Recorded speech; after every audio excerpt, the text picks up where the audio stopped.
চাকরির সুবাদে হলেও এইটা কিন্তু ছিল আমার জীবনে সম্পূর্ণ একটা নতুন অভিজ্ঞতা। আসসালামু আলাইকুম। আশা করি সবাই অনেক, অনেক ভালো আছেন। আমিও আলহামদুলিল্লাহ অনেক ভালো আছি। আর আজকে সকালবেলায় একটু গোছগাছ করে বের হয়ে পড়েছি। আজকে একটা জায়গায় যেতে হবে। মেইনলি আগে আমি যাব স্কুলে, সেখানে আমার বাচ্চাদের পড়ানো আছে। ওদেরকে কিছুক্ষণ সময় দিয়ে তারপরে আমরা আজকে চলে যাব উপজেলায়। কারণ সেখানে আজকে একটা বিশেষ প্রোগ্রাম আছে। তো আমার আজকে পৌঁছাতে একটু দেরি হয়েছে, সেজন্য কিন্তু বাচ্চারা রাস্তা অবধি চলে এসেছে আমাকে রিসিভ করার জন্য। সাধারণত আমি চেষ্টা করি টাইমলি পৌঁছে যাওয়ার জন্য, কিন্তু ওই যে মাঝে, মাঝে দেখা যায় গাড়ি পেতে একটু সমস্যা হয়।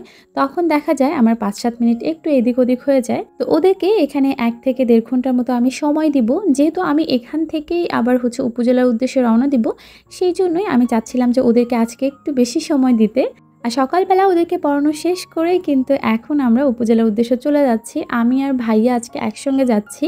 আর আমার কলিগরা ওনারাও পরপর বাইক নিয়ে আসছেন। আমাদের যে রাস্তাটা ধরে যাওয়ার কথা ছিল সেই রাস্তাটা ভেঙে যাওয়ায় আমরা অন্য একটা রাস্তা দিয়ে যাচ্ছি একদম গ্রামের ভেতর দিয়ে। তো আজকে আমরা যাচ্ছি তিনতলির ভেতর দিয়ে। তো অবশেষে আমরা পৌঁছে গেলাম উপজেলায়। এখানে ভাইয়া গাড়িটা পার্ক করে আমরা ১ কাপ করে চা খাবো, কারণ সকালবেলায় চা খাওয়া হয়নি। আর সেখান থেকে আমরা চলে আসলাম সেই কাঙ্ক্ষিত জায়গায়, রৌমারী মহিলা ডিগ্রি কলেজ। এই জায়গাটাতেই আমাদের সেই প্রোগ্রামটা অ্যারেঞ্জ করা হয়েছে। এই যে একদিকে কিন্তু দুপুরে কি খাবার দাবার হবে সেটা রান্নার কার্যক্রম চলছে। তো এখানে মেইনলি আজকে বিরিয়ানি রান্না করা হবে। ওনারা আমাকে বললেন যে গরুর মাংস কিছুটা ওনারা কষিয়ে রেখেছেন আর কিছুটা এখানে এখন রান্না হচ্ছে বিরিয়ানির জন্য। আর এই তো যে জন্য আমরা আজকে এখানে উপস্থিত হয়েছি, রৌমারী উপজেলা প্রাথমিক শিক্ষক সমিতি নির্বাচন, সেই উপলক্ষে আমরা এখানে এসেছি। সবাই এখানে এক এক করে সিগনেচার করে নিচ্ছিলাম, কারণ এটা নিয়ে আমাদেরকে টোকেন দেওয়া হবে খাবারের।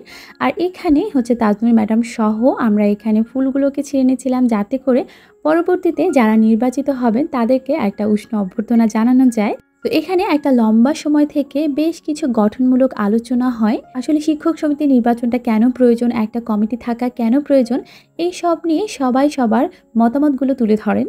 যদিও প্রচণ্ড গরম, তার মধ্যে সারাদিন কারেন্ট ছিল না, যার কারণে সবাই কিন্তু হাঁসফাঁস করছিল এখানে। তারপরও ধৈর্য সহকারে সবাই এখানে অপেক্ষা করেছে। আমি ভেবেছিলাম যে এই প্রসেসটা কেমন হবে, সেই জন্য আমি আয়াতকে সাথে নিইনি। ভেবেছিলাম হয়তোবা আমাদেরকেও এই ভোটদান কার্যক্রমে অংশগ্রহণ করতে হবে, যদিও সেটার আর প্রয়োজন পড়েনি, কারণ আমাদের যেই পদগুলোতে একের অধিক প্রার্থী ছিল তারা সমঝোতায় এসে নির্বাচনটাকে আরও সহজ করে দিয়েছেন। আর আলোচনা এবং সমঝোতার মাধ্যমেই কিন্তু আমাদের এই যে কমিটিটা ঘোষণা হয়ে গেছে। তারপর সবাই মিলে একসঙ্গে এখানে ফটো সেশন করছিল এবং তাদেরকে ফুল দিয়ে উষ্ণ অভ্যর্থনা জানানো হচ্ছে। আর এই তো সবশেষে আমি ঝটপট করে খাবারের টোকেনটা বের করে নিয়েছি, কারণ এখানে খাবারটা প্যাকেট সিস্টেম করা হয়েছে। আপনি টোকেন শো করলেই আপনাকে ১ প্যাকেট খাবার দিয়ে দেওয়া হবে। তো এই সবশেষে এখন বাড়ি ফেরার পালা। বাড়ি ফেরারও একটা তাড়া আছে, কারণ আমি মেয়েকে রেখে এসেছি। আর আজকে আমাদের খাবারে যেটা ছিল সেটা গরুর বিরিয়ানি। বিরিয়ানিটা অনেক মজা ছিল। আর এই ছিল আজকের আমার সারাদিনের সমাচার।